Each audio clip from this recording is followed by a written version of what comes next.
आस्था के प्रति वोट की गई है। मुझे बड़ी खुशी होती है। मैं 1992 में 1992 में पहली बार जिस वार्ड से महानगर पालिका का चुनाव लड़ा, बगल में मैं रहता था और बगल में ही मेरे ऑफिस है, और ये ऑफिस के बगल में ये हवेली बनना चाहिए करके बहुत दिनों से हमारे उमेश भाई गांधी, मुकुंद पारेख, कपड़िया, ये सारे लोग मिलकर प्रयास कर रहे थे, और बहुत लंबे समय के बाद में बना।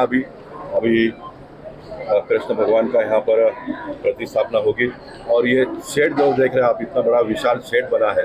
यहाँ पर सीनियर सिटीजन लोग आएंगे, भजन करेंगे, योगा करेंगे। वैसे ही विपासना सेंटर करके पास हुआ है, और बारिश के दिनों में भी इसका उपयोग हो, धूप के दिनों में भी इसका उपयोग हो।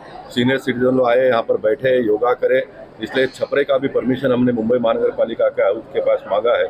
मैंने 3 जगह पर इस प्रकार की परमिशन मिलनी चाहिए, इस प्रकार की मांग की है। एक तो मंदिर के सामने जो जगह है वहाँ पर इस प्रकार का शेड डालने का परमिशन मिलना चाहिए। हॉस्पिटल जहाँ पर मरीज आते हैं वहाँ पर मिलना चाहिए, और स्कूल के बाहर जो छपरा डालकर जो पेरेंट्स बच्चों को लेने के लिए आते हैं, उनको धूप में और बारिश से बचने के लिए छपरा डालने का परमिशन मिलना चाहिए। इसलिए कमिश्नर के पास मांगी है। कमिश्नर बहुत आसानी से अगर परमिशन देते हैं तो हम प्रेम से लेंगे, अगर नहीं देते हैं तो इसको एक बहुत बड़ा आंदोलन, बहुत बड़ा मूवमेंट करके हमको चलाना पड़ेगा। क्योंकि ये IAS ऑफिसर, ये मुंबई शहर में कुछ ब्लैकमेलर लोग इस प्रकार का कंप्लेंट करके लोगों के पास से पैसा निकालने का काम करते हैं। मैं मानता हूं कि जो भी पॉलिटिकल पार्टी के नगर सेवक, विधायक और सांसद जो होते हैं, उन्होंने इस प्रकार के काम को प्रोटेक्शन देना चाहिए। ये प्राइवेट ज़मीन है, ये कोई किसी का ज़मीन हड़पा हुआ नहीं है।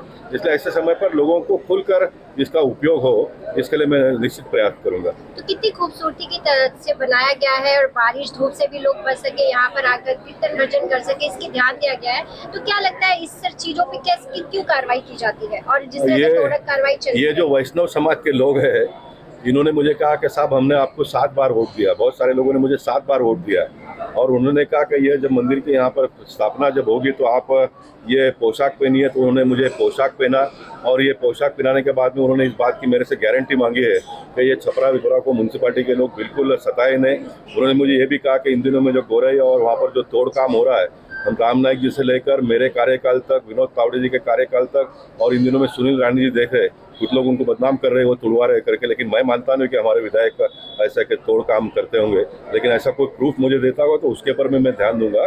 क्योंकि भारतीय जनता पार्टी का, और मैंने एक पोशाक पहन लिया है, तो कम से कम हॉस्पिटल, स्कूल और मंदिरों के सामने इस प्रकार का शेड हमको डालने की इजाज़त मिले, इसके लिए मैं काम करूँगा। मैं महाराष्ट्र के उप मुख्यमंत्री और मुख्यमंत्री जी से भी मिलूंगा।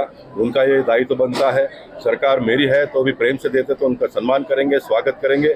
अगर नहीं होता है तो फिर अंतिम लड़ाई भी लड़ने का मैंने ये पोशाक पहनकर तय कर लिया।